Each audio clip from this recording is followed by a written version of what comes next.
You boy. You know what time it is, nigga. Better watch how you step in. Yeah. But that was my niggas. Yeah.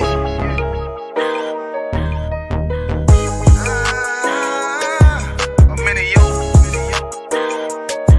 Got my nigga Rewan with me. But that was my niggas, it'll be an honor. You know what I'm saying? Under commanding General Yahanna.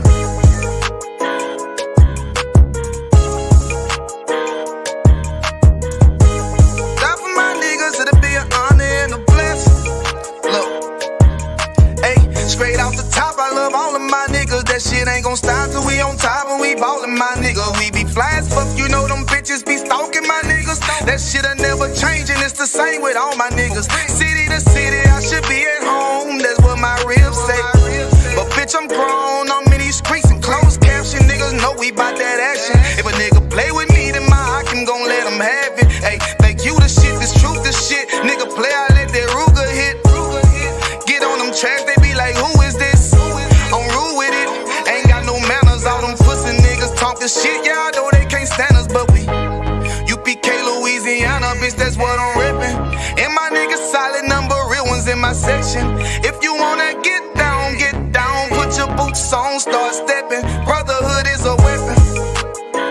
Brotherhood is a weapon. Better watch how you steppin', cause brotherhood is a weapon. If I die for my niggas, it'll be an honor and a blessing. Better watch how you steppin', cause brotherhood is a weapon. Brotherhood is a weapon. Better watch how you steppin', cause brotherhood is a weapon. If I die for my niggas, it'll be an honor and a blessing. Better watch how you steppin', cause brotherhood I lay my life down right now for all my sisters and brothers, because I love them. I see them dapping and hug them. It's amazing to see how well we adapt from the struggle. Born again from a life of sin, trapping together. My mind frame was to kill my own kind. Feeling inferior, waking up ready to die.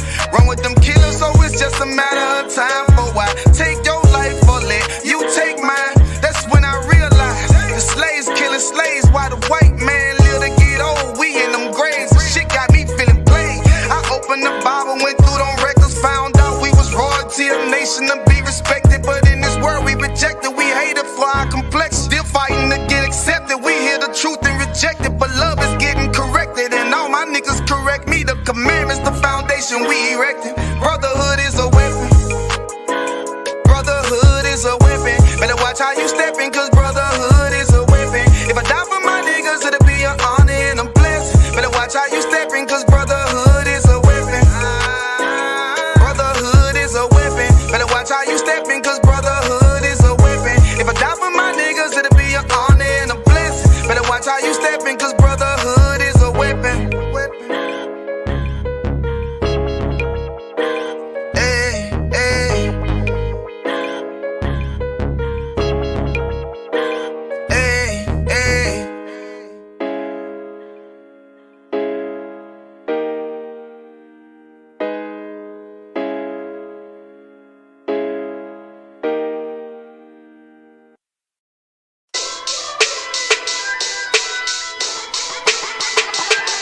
Right at it. What you talking about? Bars on. Hear the hunger in my voice, they used to tell me to speak up. The problem wasn't what I was saying, they couldn't keep up. Instead of moving around with some patience, they tried to speed up. It got colder than a bitter bitch, found me a way to heat up. What's a favor for a favor if we all didn't make it? Kept it 100 with everybody, but they just gon' change. I ain't get caught up in the hype, cause I ain't feel like I made it. Couldn't picture me here now, but here's your moment to frame it. And I ain't never understand that self-entitlement spirit. I felt your vibe, I don't wanna get near it. Before I made the appearance, I took a second, took a look in the mirror. This God, Lord, the only thing that I fear. Y'all got me fucked up. It's all passion, it's tradition, it ain't fashion. It's no action, they make threats and it's still passing. I think massive, no respond, that's still tact. Y'all should quit rapping. Cheap shots, I'm cinematic. I ain't average, I'm an overthrow fanatic. How I go, you lose and win like asthmatic. I got first, that's automatic. I'm the best in my division. In the ghetto like the pigeons, in the hood like the engine. You a bird for that chicken. I don't fake split decisions, cause my mind made up, nigga. We in the end of time, but my time ain't up. Now, nigga, I was young and running wild and wide-eyed like a cabbage patch. I had to get it as vivid, adapted to my habitat. It's certain shit I won't do,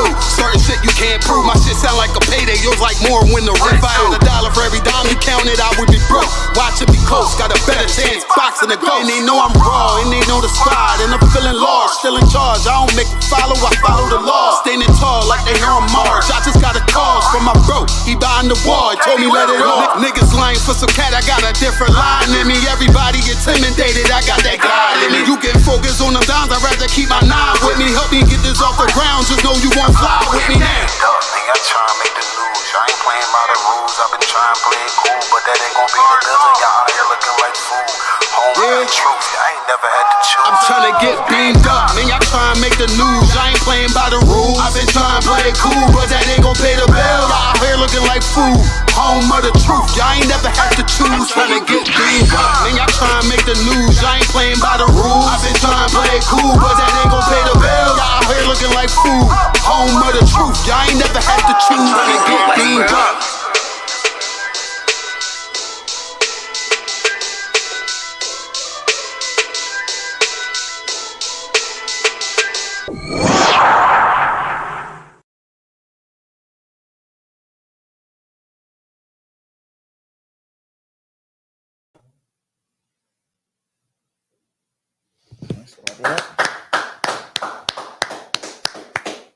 Shalom, DC, with Israelite School of Universal Practical Knowledge. Start out 1 West, 125th Street, Harlem, New York, under Commanding General Yahanna.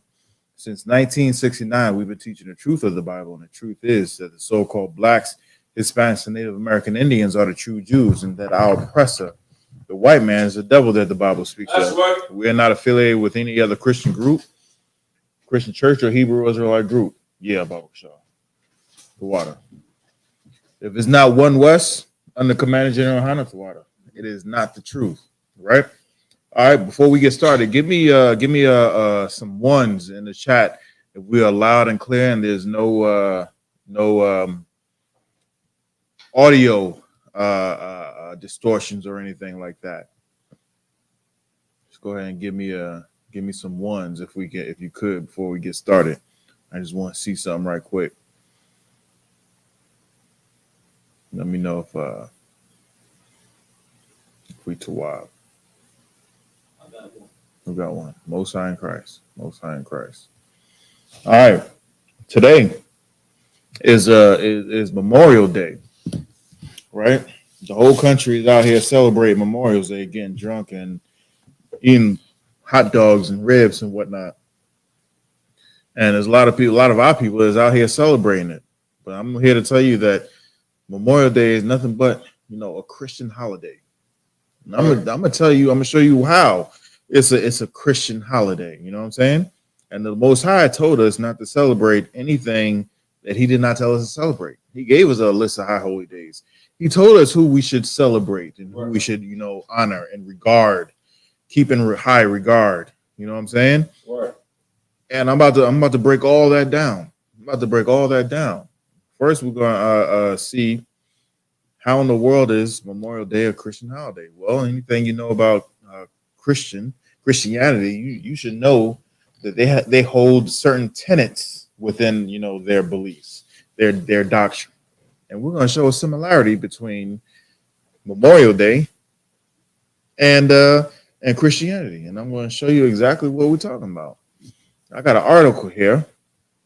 Where is it from? Time magazine article. And it's about the history of Memorial Day.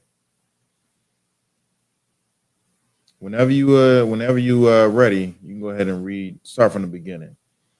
Baba Kashaw. We ain't gonna get the whole thing. We just gonna get just parts of it. If y'all want, y'all can look it up on y'all time and see exactly what I'm talking about. But it's just a piece of it that we're gonna stick to, right? If anybody has any questions, comments, or concerns, go ahead and type that in the chat. We're gonna get to any questions or any comments or anything like that. Y'all want to get into that? Y'all can type that in chat as well. We're gonna get to that tonight as well.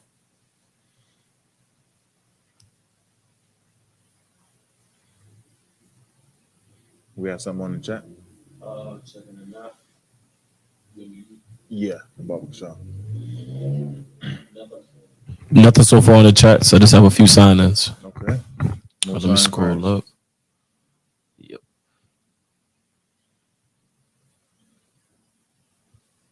Whenever me to you're go and ready, start reading? yeah, get that article, barbershop. Okay.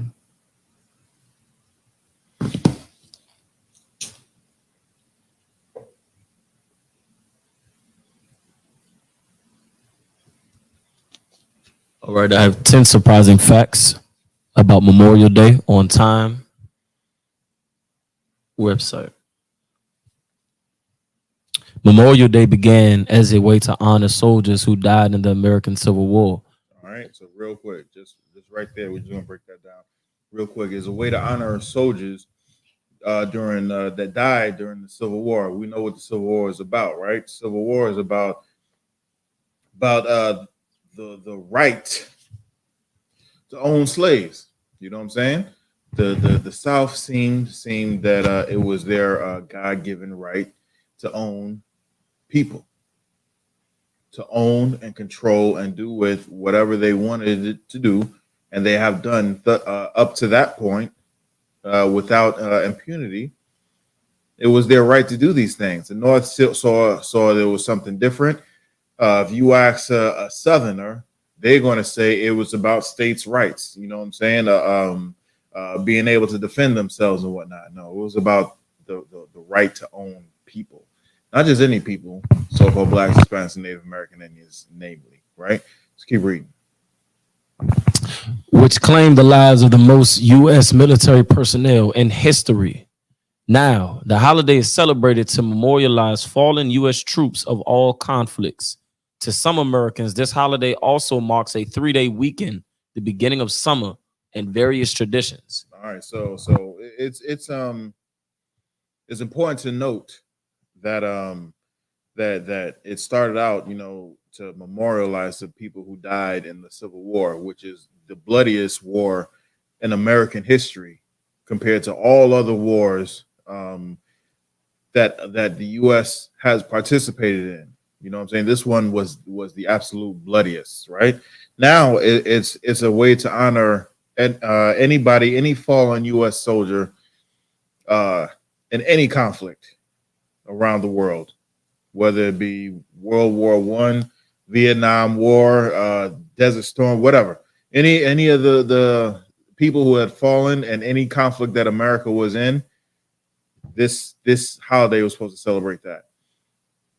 Now, also they've also kind of signaled it to be the beginning of summer.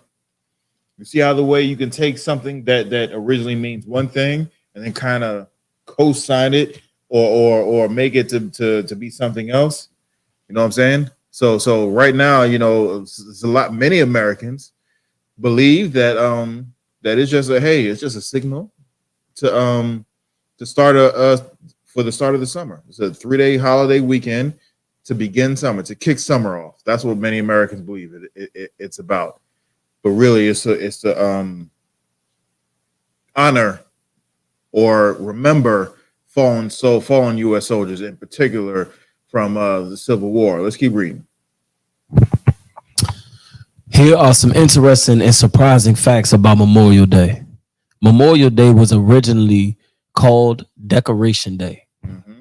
After the end of the Civil War in 1865, the beginnings of Memorial Day lay in a celebration called Decoration Day, as community members, including those in the Grand Army of the Republic, a Union veterans organization, visited the graves of the fallen Union soldiers in their hometown and decorated them with flowers. Quote unquote. That's why it was at the end of May, because that's when the springtime blooms, especially in Charleston, one of the cities that claims to have the first celebration, just weeks after General Lee surrendered and Abraham Lincoln was assassinated. End quote. Dr. Joey Fink, interim chair and assistant professor of history at High Point University, tells Time in a phone call. All right, now this next part, before we get to this next part, I just wanted you to go skip back up to where after the community members, including the Grand Army of, right? You see that part? Mm-hmm. Read that part again, community members. After the end, Memorial Day was originally called Decoration Day.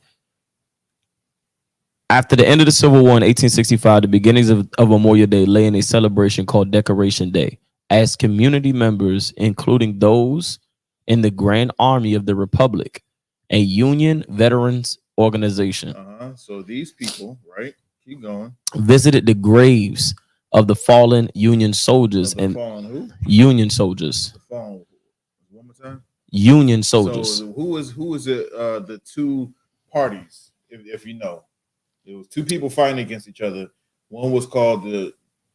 Do you know the two sides? I vaguely do. So one of them was the Union, so the Union, which is the northern part of the United States. The other one was the Confederate soldiers, right? So the Confederates was the Reds, the Rebs, what they call themselves, the rebels. You know what I'm saying? God, because they rebelled against the Union, right? So this was to visit the fallen Union soldiers, right? So the people who were supposedly, and I say supposedly because they didn't, free the slaves. They fought to so-called free the slaves. So this is who they was celebrating, right? Let's keep going. Drop down to that next paragraph, Baba Kishore. To go down to the next paragraph. Yeah. The quote unquote, or go past that? No, go past that. Go past what you just read. Memorial Day is said in bold. Memorial Day is said to have began as a southern holiday celebrating African American freedom. In May of 1865, thousands of formerly enslaved black community members in Charleston held a ceremony and parade at the site of a former racetrack, the Washington Racecourse and Jockey Club. So these were formerly enslaved people. You know what I'm saying? That once were slaves, they came together and had a parade at this venue, right? Keep going. Yes. Yeah. For some reason, not for some reason, we know the white man is the devil, the Bible speaks of. But right now, we're down on Facebook. We can't go live. We can't go live on Facebook because the white man is the devil, the Bible speaks of. Right. All right. Continue reading, Baba Kishore.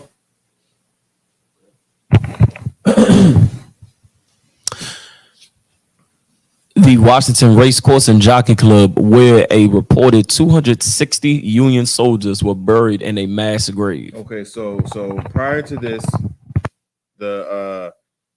these men knew of this mass grave that was in Charleston, South Carolina, and they were Union soldiers that was buried there. It was just this big old mass grave. What they did was they came together, and let's read what they did actually. They reburied the soldiers in individual graves. So they actually dug up the mass grave and reburied them individually. Gave them their own plots in this certain location instead of everybody being just dumped into a big old pit and covered up. They dug them up and reburied these Union soldiers. Right. These are former slaves that was honoring the people who fought for their so-called freedom. And I'm gonna explain why I say so-called freedom, right? Let's keep reading. They reburied the soldiers in individual graves, decorated the resting places, sang songs of freedom, and held a picnic afterwards. So this is what they did to honor the people who gave their lives for their so-called freedom, right? And the reason why I say is it's so-called freedom because after that, they with the in order to keep the peace, the North made a compromise. And what was that compromise? The compromise was the 13th Amendment. If anybody knows what the 13th Amendment is, it supposedly abolishes slavery. And when I say supposedly, it doesn't abolish slavery. It says we will. I'm breaking it down in freehand, so to speak. It's saying we will not have slavery unless you commit a felony. There's slavery is abolished. We won't have slavery no more unless you commit a felony.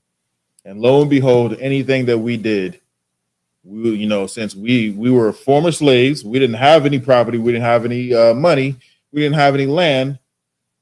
So what they do? They anybody who was homeless or vagrant or jobless, they made those criminal felony acts. So they just made us slaves all over again. They made us. They criminalized the things that was in particular to us. Fast forward, to 2024, they're still doing it.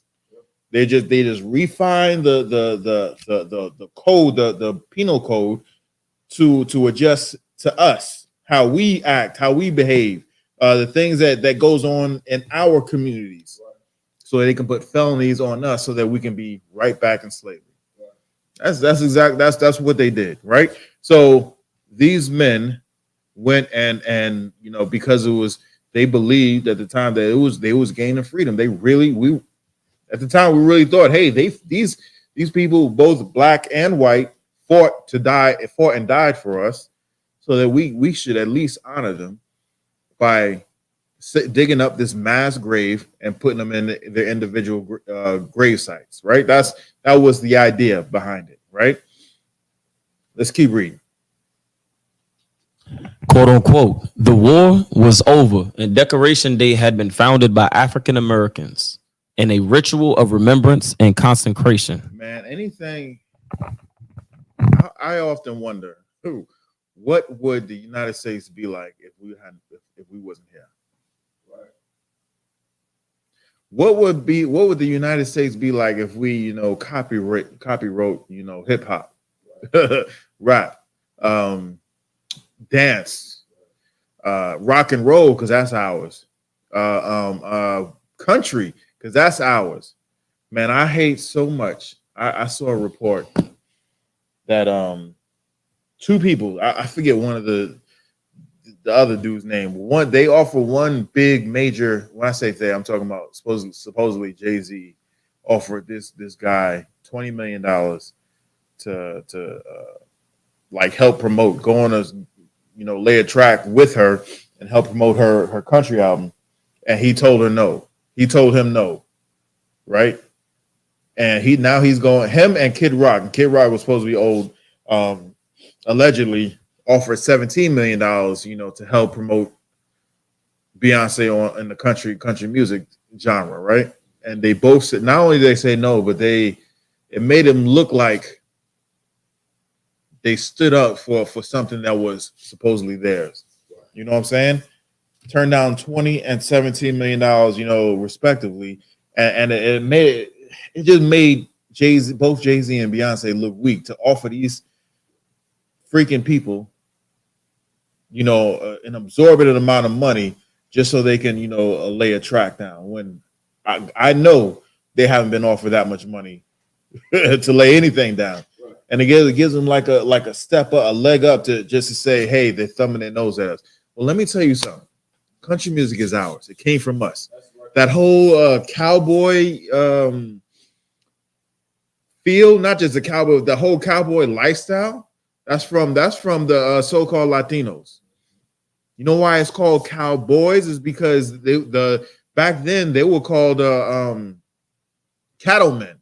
The oppressors were called cattlemen, and they will call us and the Latinos cowboys, because they always think of us as boys. So anytime they was doing like rounding up the herds, sending them out to pasture, or having a cow run where they take them from one state to another, or doing anything that has to do on a ranch, it was the cowboys that was doing it. When we made it popular, made the hats popular, made the belts popular, made the boots popular, they came over and and made it their own, called it their own, and now they're cowboys. They're the kings of country music. It's supposed to be them. Well, for real, they don't have nothing. they don't have anything. It all comes from us. I wonder what type of world we'll live in if we taxed y'all for using anything that we came up with. You know what I'm saying? Just like how the way they try and tax us. But I digress. I went off on a whole different rant, a whole rant about about something else. Read that from the top again. The war was over. Quote unquote, the war was over and Decoration Day had been founded by African Americans and a ritual of remembrance and consecration, said Dr. David Blight, Sterling Professor of History and of African American Studies at Yale University, in his article, The First Decoration Day, about the Charleston celebration. The war, quote unquote, they had boldly announced had been all about the triumph of their emancipation over a slaveholders' republic, and not about state rights, defense of home, nor merely soldiers, valor and sacrifice. Right. So they're saying all of this. Salakia. Read that next one. I think we're gonna start in there with that next one. Read that next paragraph. Yeah. The holiday was not official until 1968. Though many towns had their own Decoration Day celebrations, the holiday more officially emerged in 1868 when General John A. Logan, Commander-in-Chief of the GAR, called on former soldiers and their communities to conduct ceremonies and decorate graves of their dead comrades. Right, of their dead comrades. So this is many different communities. When they say many different communities, basically they're saying the North and the South. They're saying the North and the South. Originally, it was to honor and commemorate the Union soldiers. Now, anybody can join. This is for anybody. This is for anybody and everybody. Just like we read at the top of this article, now it commemorates anybody who was in a U.S. Uniform, U.S. Military uniform, who's fallen in battle. That's what it commemorates. But then, not even 3 years? 3 years after the end of the Civil War, now they're saying we're supposed to be celebrating everybody. Now, tell me. There's I don't know if you've ever seen a movie. It was called Hotel Rwanda. Have you ever heard of it? You heard of it? Okay, so it was about two different Hamites. They're both Hamites.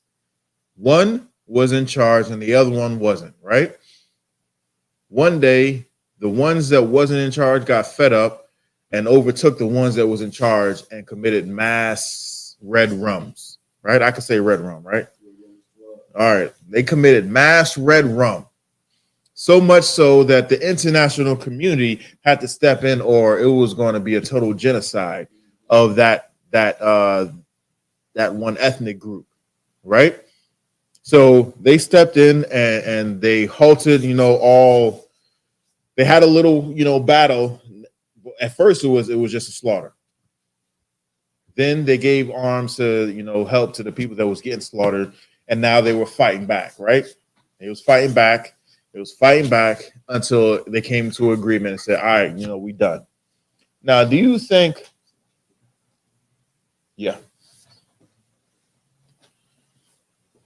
Now, do you think after all that has happened, then that they're going to celebrate the both sides that had fell in that war? Does that even make any sense? Now, one was like, "Hey, we're going to keep doing this until all y'all is gone," and the other one was like, "Well, we have the right to live."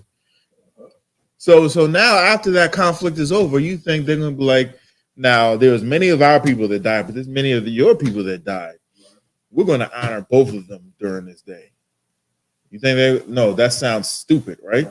That's what Christianity is. That's exactly. So what's that? Yeah. That's Christianity, all the same. Christianity will say, hey, I know this is against, our tenets, but we're gonna go ahead and accept you as, as you are. You can be a drug dealer and you can keep on selling your drugs. You can be, a lady of the night. You can be a OF. I can't say the words, right? Okay, well, I don't know. Okay, well, you can sell yourself online and in person, and when you come in this church, you can still do the same, and God will still love you. Why? Because God knows your heart. That's exactly what this holiday is about. It's about celebrating the people who shouldn't be celebrated at all. And according to the Most High, both the Confederacy and the Union shouldn't be celebrated at all. At all. But here we are, celebrating this holiday like it's one of ours, when it is not. It is absolutely not. Shouldn't have happened in the first place. All right. Now I'm gonna show you whom you should celebrate. And this is our people. And this is how, this is the people who deserve to be celebrated. Right? Get me 2 Maccabees chapter 7. If there's any questions online, just let me know. No questions online. You want 2 Maccabees? Yeah. Chapter 7. We're going to try and get through this whole thing. But I don't know if we is. We're going to try. Instead of celebrating, these oppressors who put us in this situation, let's celebrate some people who deserve to be celebrated. Scripture says, what is written aforetime is for our learning. Now, I don't know if anybody's know about this story, but we're about to get into it right now. And if you do know about this story, it's a good refresher. Mm-hmm. The book of 2 Maccabees, chapter 7, verse 1. It came to pass also that 7 brethren with their mother were taken and compelled by the king against the law to taste swine's flesh, and were tormented with scourges and whips. So it said, first of all, seven brothers and their mother were arrested. That's what it said, taken and compelled.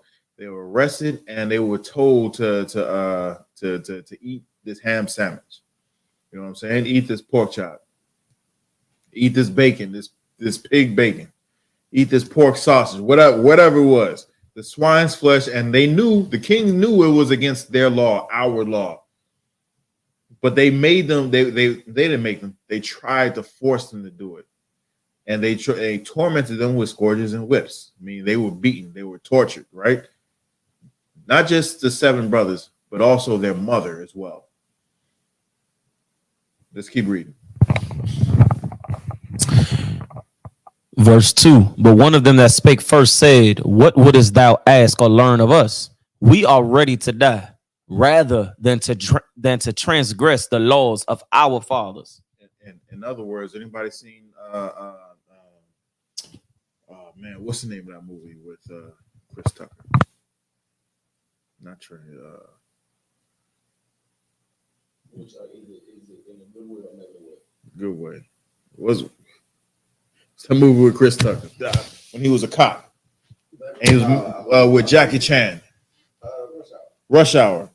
Remember the end of the first one? He was like, "Push the button, push the damn button, push the button. We're gonna die. What you waiting on, Nick? Push the damn button." I don't know what we sitting here talking for. You like you expect me to really transgress the laws of our fathers? Nick, come on, I'm ready for it. I'm ready for it. And here, what's so deep about this is they know. let me read. Let me keep reading, because Christians don't know nothing about why they did this. I don't even know if Christians know the story, but yeah, you guys. Salaga as well. If I may, like this, because we're going into such a heavy event that took place in the Bible. Like Christians probably don't even know about this story, but just when they look about it, it seems so unethical that this family is willing to sacrifice their lives over something as small as pork, when the message is so much bigger. Like when we just where description is talking about like we ready to die.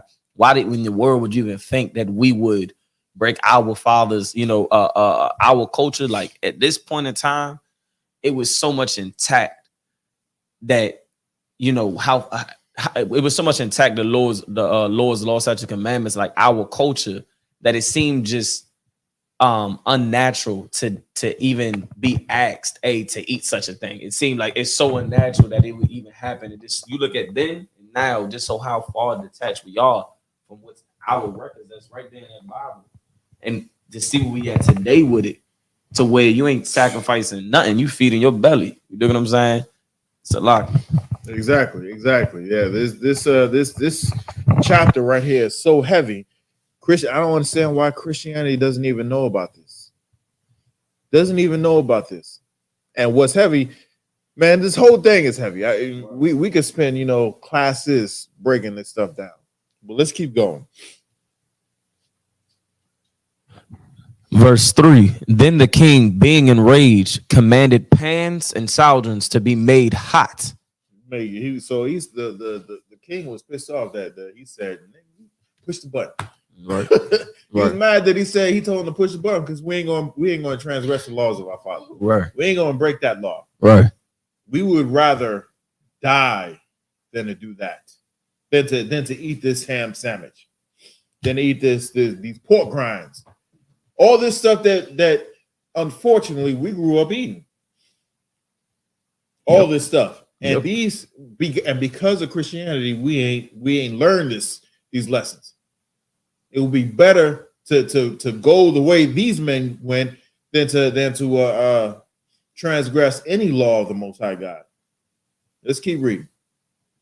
So he got pans and cauldrons and told him to heat them up. Now, what in the world are you gonna do with the pans and cauldrons?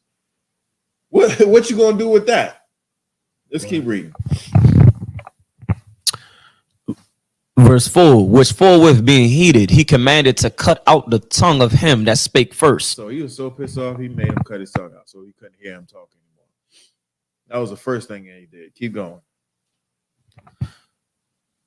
And Salagi, if I may. I'll be hearing, I remember, it's been a while since I've heard it, but I remember first getting into the truth. I had people at the slavery, asking, so you mean to tell me, because we said we don't eat shrimp, crab, pork, or lobster. Black people get the feeling like, "What you better than me? What you better than me? Because you don't eat this, you don't eat that, right?" So they would always like how they try to put Christ in the situation to get him to say the wrong answer, or whatever the case may be, and charge him, right, to be a phony or whatever the case may be. And we all heard it before. They would say, "So if you was in the middle of a desert and all you had to eat was pork, you mean to tell me that you would just starve? You mean to tell me that you would just, like our people, we got comfortable suffering the affliction of our oppressor and having some outlet, getting high, whatever the case may be, to deal with our suffering and poverty. You know what I mean? Whereas a situation of not having, of not having some food and being in the middle of a desert and yada, yada, yada, and only having this unlawful thing to eat, you ain't going to do it. And it seems like we now, in the right situation, if I had to choose a gun or a knife, I'm going with A or B. That's like our mindset today. Well, I just want whatever. Someone say, well, I'll take the knife. I don't want to get shot. I'll just take the simple, quick thing.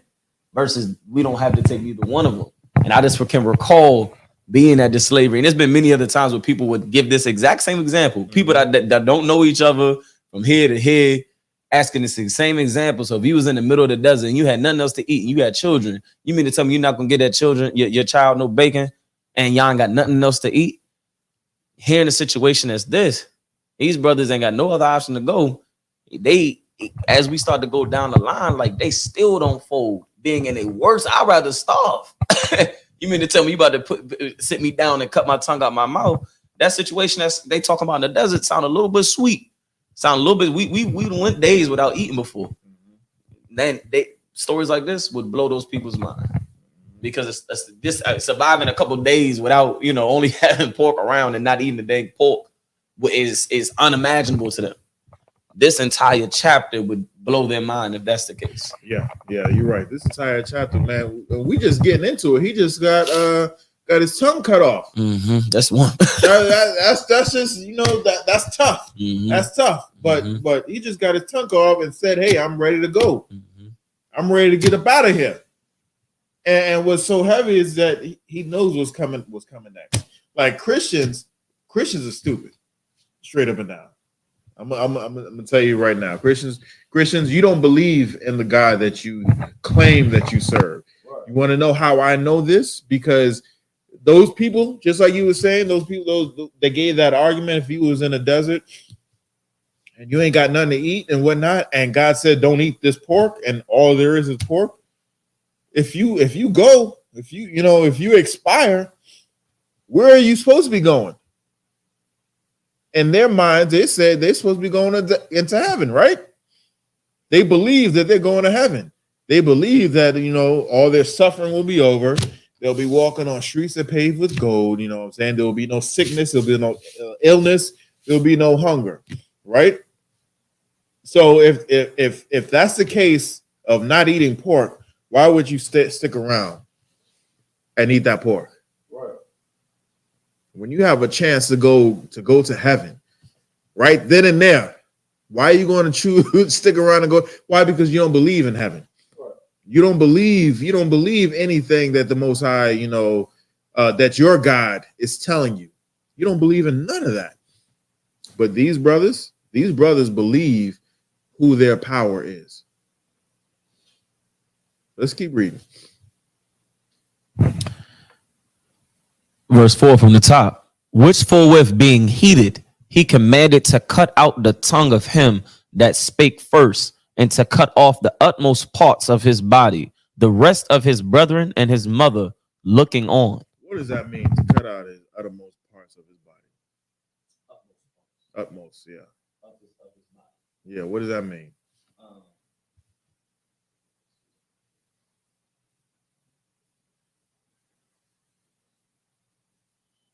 So they cut out his tongue, and they cut the utmost parts of his body in front of his brothers and his mother. So they witnessing everything that's going on. They witnessing everything.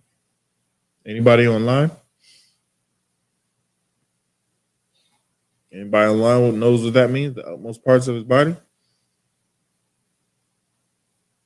I don't have anything online. It says the utmost parts of the body generally refers to the extremities or outermost parts of the body, such as the hands, feet, fingers, and toes. It can also apply to the farthest and most distant parts of the body from the center of the center or cord. This phrase is often used to describe areas that are at the limits of the body's reach or influence. So that means they cut off the hands and legs, arms and legs. They cut off this man's tongue, cut out his tongue, cut out his arm, cut off his arms and legs. And they did it in front of his family. And they heated up the cauldron and the pans. What did they heat that up for? To fry him alive. This brother is still alive. Still alive when he got all his extremities cut off on him. You understand? Keep reading. And they did it in front of his mother and his brothers. Now, all of them were told to eat that swine. All of them were told to eat the swine's flesh, and all of them was being tormented with scourges and whips. All of them. Now, this brother, spoke out and said, "I'd rather die. Just hurry up, push the button." He got his tongue cut out and his arms and legs cut off. Let's keep reading. Verse 5. Now, when he was thus maimed in all his members, he commanded him, being yet alive, to be brought to the fire and to be fried in the pan. And they burned this brother alive in front of his family. Let's keep reading. And as the vapor of the pan was for a good space dispersed, they exhorted one another with the mother to die manfully, saying thus. So what? So what break? You know that part means. He said when he was there frying, and they seen and smelled and heard their brother and their son dying in front of their eyes. They came to one another and was like, yo, we gonna this is it. This is it. Saluting each other like, hey man, it's been good. It's been, it's been a wild ride. Salakia for whooping your high parts in Madden. You know what I'm saying? Salakia for being such a hard ass on you. My bad. I did out of love. I did this out of my all right. So we're going, saying this is the end. This is the end. We all know this. And we all decided, like, hey, we're going out with a blaze of glory. What you gonna give to us, right? So this is what they're saying, that they exalted one to another with a mother to die manfully. You got something? Yeah, I was gonna add, like, these is full blown niggas right here. Like, this ain't your Christian church, ain't your pastor, ain't no side deals. You know what I mean? Ain't one of them trying, hey, listen, you know what I mean, on the side, trying to save their own lives. This ain't the Black Panther parties, you know what I mean? Anybody selling out each other. This is full blown brotherhood. Yep. Exactly. So and they all came to this conclusion, right? And then keep reading. Thus saying thus, the Lord looketh upon us, and in truth have comfort in us, as Moses in his song, which witnessed to their faces, declared, saying, and he shall be comforted in his servants. So he's saying, yo, the Most High is looking down on us, and he's glad of what's happening. Why? Because he's realizing he got some strong brothers right here. Right. Some strong brothers who are willing to die a horrible, horrible death in the name of and for the sake of the Most High God's law, statutes, and commandments. These brothers go down in history so that we can learn from their sacrifice. We're learning from their sacrifice how not only how to be a man, but how to meet death manly. How to meet death manly. Even down to the mother. Well, I'm skipping ahead, but even down to the mother. Yo, she gangster. She gully. You know what I'm saying? Let's keep reading and see what's going on with the next man. Verse 7. So when the first was dead after this number, they brought the second to make him a mocking stock. And when they had pulled off the skin of his head with the head. Pulled the skin off the head with his hair. You understand what that is? They were beaten, whipped. This brother got the hair, skin pulled back. Mm-hmm. Got his wig pushed back. I don't know. I've seen, man, the internet, dude. Yo, I don't know why stuff is on the internet. Undefeated. I don't know why stuff is on the internet, but yo, I seen this brother who got his wig split. Two things. The white man's a devil. That's true. The white man is a devil because, yo, when they called our brothers, Native American brothers and sisters, Redskins, it's because when they scalped them, the blood just comes pouring down. Right. And in that day, when I saw that video with that dude, that brother got his wig split. Mm-hmm. I mean, it was like someone poured, you know how you pour like a Gatorade over the coach or whatnot, and water just comes out. It looked like he was just sitting under a fountain and blood was just gushing out. And his skin, this was a darker brother's skin, darker colored, darker skinned brother, but his face was completely entrenched with red, and he was red. He was, man. So when they say his skin got, his skin got pulled back with the hair, I can see it. I can see it, man. And this is what this is what happened. Let's keep reading. And when they had pulled off the skin of his head with the hair, they asked him, "Will thou eat before thou be punished throughout every member of thy body?" So they said, just listen to the question. They said, "Are you going to eat before you get punished? Are you going to eat before you get punished?" You probably thinking what I'm thinking, but go ahead. You don't put me in the hot seat. No.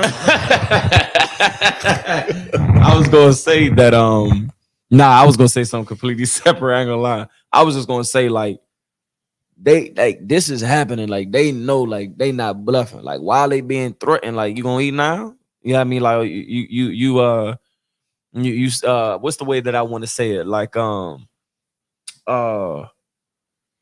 I want to say it a certain way, but instead I'll reference it how, in the Bible, like how they kind of be like in some essence where they mock you, like, where's your God at now? Like you gonna, you know, who your daddy? You know what I mean? Like you gonna eat now? You know what I mean? So, but and that's the point that I was trying to bring out was like these brothers, like they know that what these heathens and saying, like they know that they not bluffing. Like, are you ready to eat? Because if you don't, I got more for you. You ready yet? Not even. He's saying, read that last sentence again, Baba Shaw. Wilt thou eat before thou be punished throughout every member of that body? They say if you eat it or not, you still gonna get punished. You still gonna get it. So you ready to eat it now? In that case, push the button. Push the button. Right. Push the button. What you waiting on? Let's keep reading. Verse 8. But he answered in his own language and said, "No." He answered in his own language. In his own language. That's tough. That's tough. You'd have thought these brothers having a competition who can go out the hardest. man. And when you read it, you're gonna see it. You're gonna see it. He was like, la. Keep reading. He answered in his own language and said, "No, wherefore he also received the next torment in order as the former did." Which means he got his tongue cut out and he got his arms and legs cut off and fried in a hot cauldron and frying pan, just like his brother. Now let's keep reading.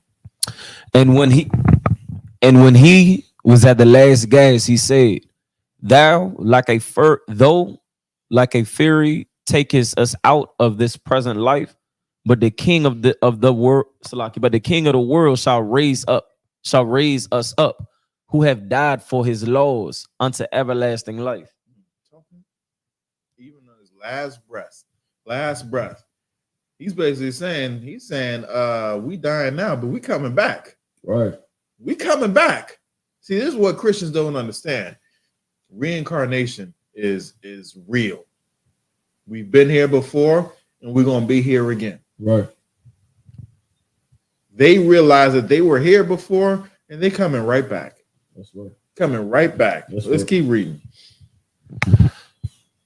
Verse 10. After him was the third made a mocking stock, and when he was required, he put out his tongue. Yo, a full-blown competition. Yo, he was like, he put his tongue out like, come and get it. Come and get it. There's no need to ask me no questions, man. Come and get it. Put out his tongue. Let me help you. Wasting your time. Right? Keep reading. And when he was required, he put out his tongue, and that right soon, holding forth his hands manfully. He was like, man, you cut everybody's tongue out, cut their arms out, cut their hands out. Here you go. Yeah, come on. What you waiting for? Push the damn button. Keep reading. Verse 11, and said courageously, "These I had from heaven, and for his laws I despise them." So basically, he said, "These I had for heaven, and for his law I despise them," which means he's saying, if it comes to the laws, the scripture says, if thy right hand offend thee, pluck it out, cut it off. If thy right eye offend thee, pluck it out. Right? Get me right. That's what it's. Yeah. That's what it's saying. If that right hand offending, cut it off. Cut it off.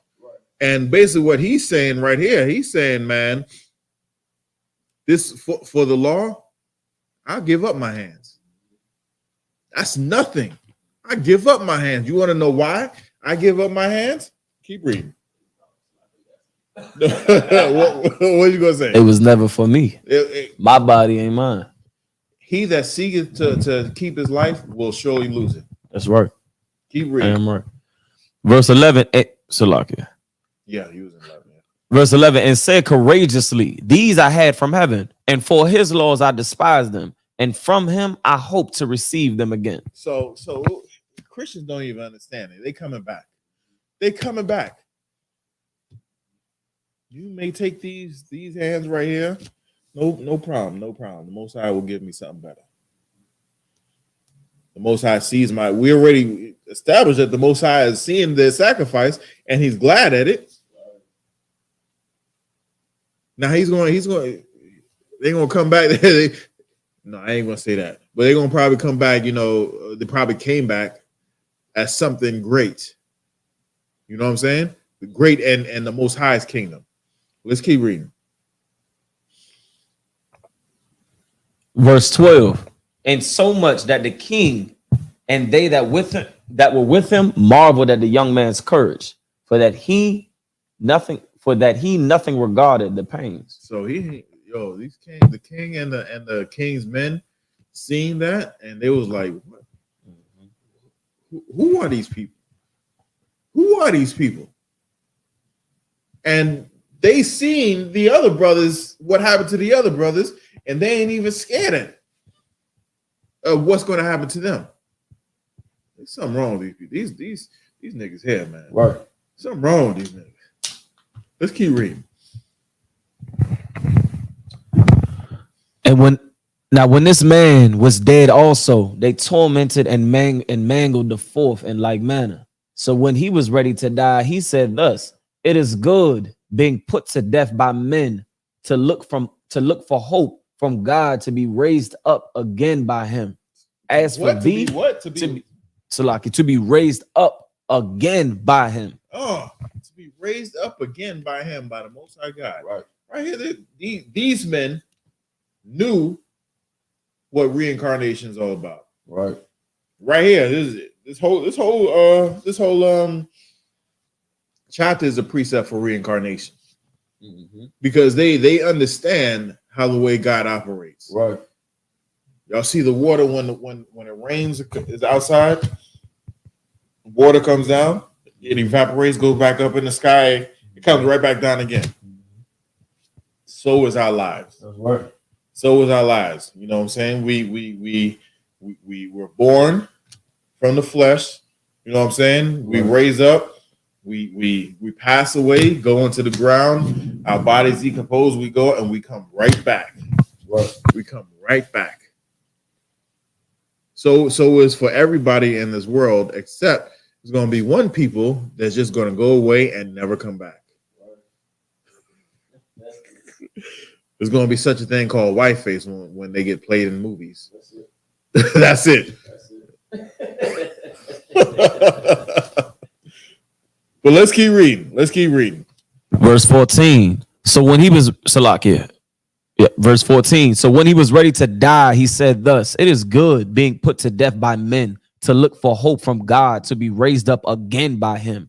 As for thee, thou shalt have no resurrection to life. As for you, man, y'all ain't coming back. Y'all ain't coming back. This wicked thing that you're doing right now, y'all ain't coming back. Right? Let's keep reading. Verse 15. Afterward, they brought the fifth also and mangled him.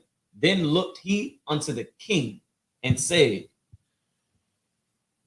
Salagi, I like to give points to the brothers. Imagine now it's my turn to come up. And I go look at the king in the eyes. Salagi, check. No sweat. Nice thing. It was the win. Yeah, go ahead. So right now he's saying, we're down to the fifth brother, 5 out of 6. We're down to the fifth brother, and the fifth brother is looking the king in the eye.